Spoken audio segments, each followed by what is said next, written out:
Abu Simbel is a small village, has only 8,000 people. They live here to serve 5,000 tourists come to Abu Simbel. They have no other work, only for serving the tourists when they come here. Abu Simbel before, you want to see it?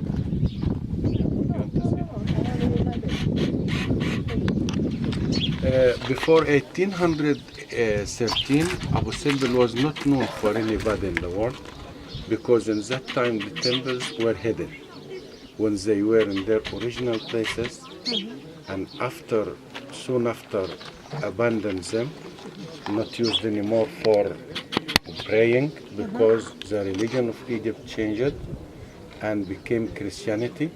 The temples abandoned, and when the sandstorm blows 1 week a year, covered the temples, and the temples hidden and forgotten by everybody.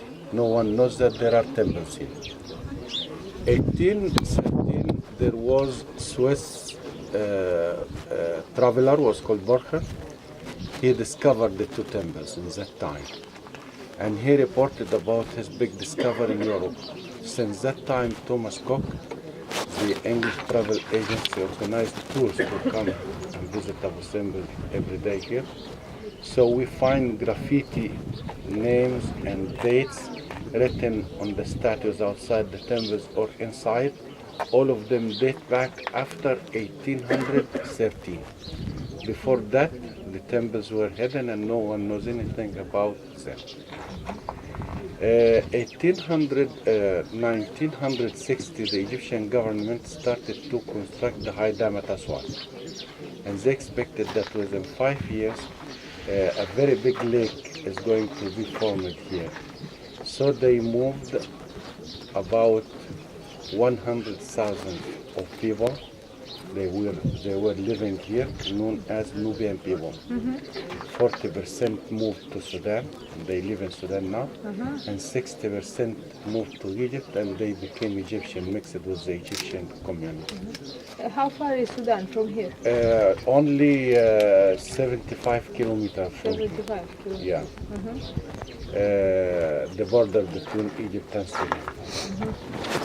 And UNESCO, because Egypt turned all the money to construct the dam, Egypt had no ability to rescue the temples which were here, because Nubian country is very old, as old Egypt, 7,000 years of history and civilization. So there were a lot of monuments here in this area.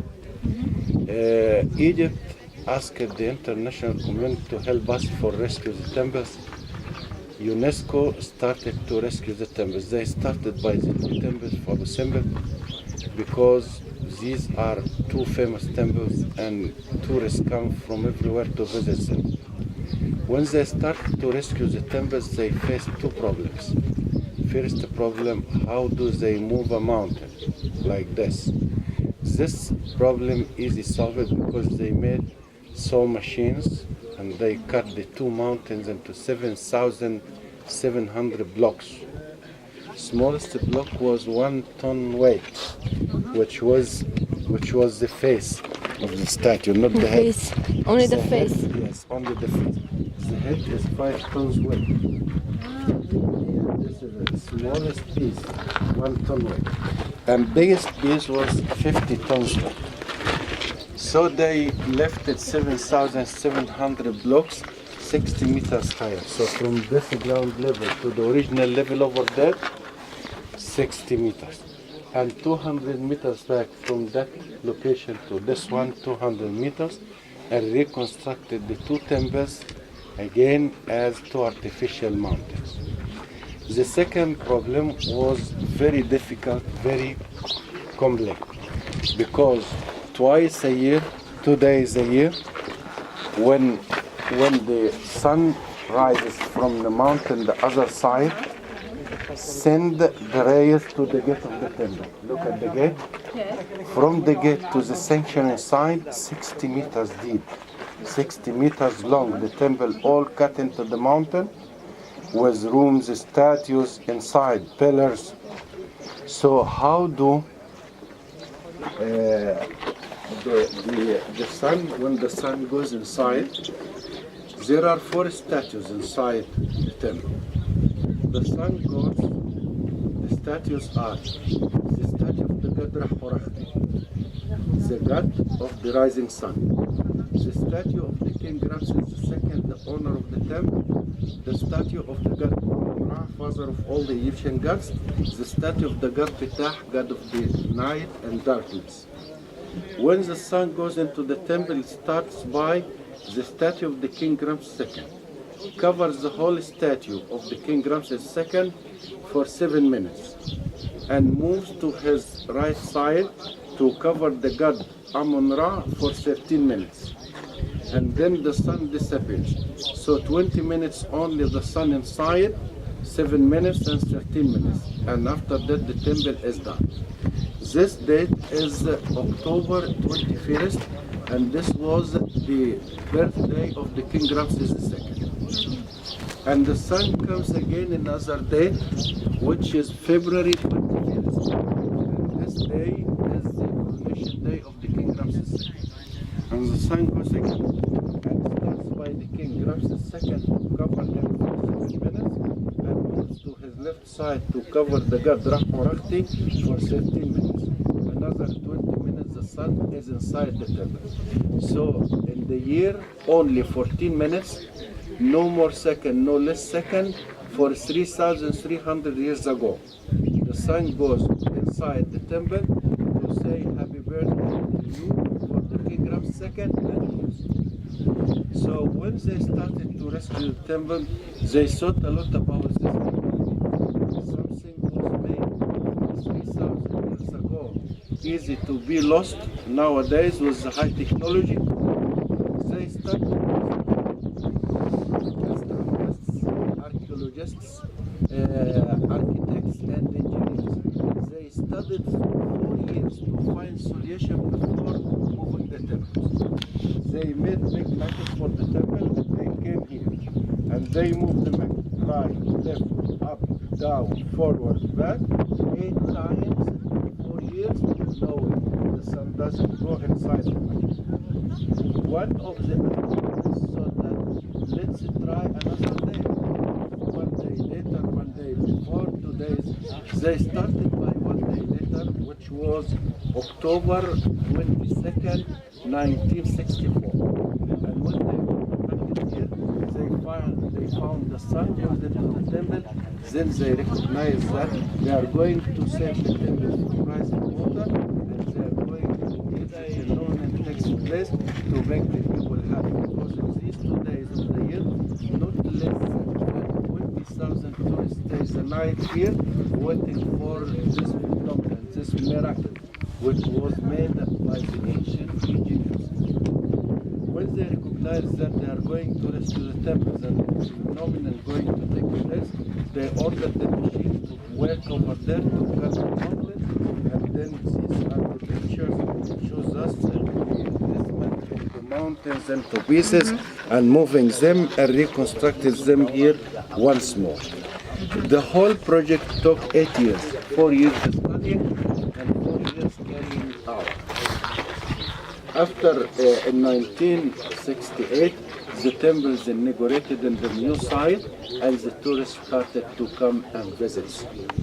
The big temple, there are two big temples. The big temple dedicated to the king Ramses II. Ramses II is very famous pharaoh in the history of Egypt. He ruled Egypt for 67 years. He lived 9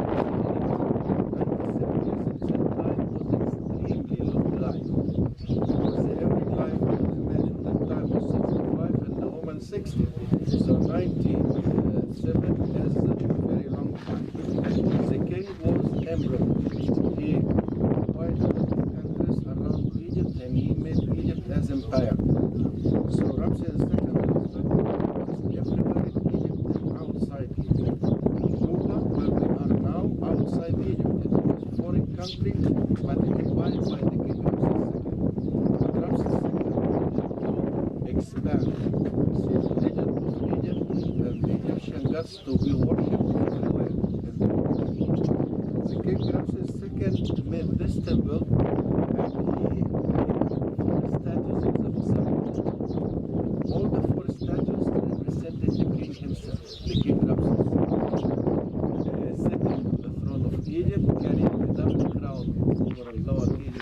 over the head, and he had false beard, and cobra decorate the face of the king to protect him. At the top of the facade there are 22 baboons.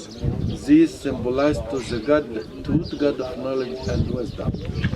Beside the legs of the king, some members of his family, he has big family. He had 37 wives and 100 children. 100 and 98 sons. So these are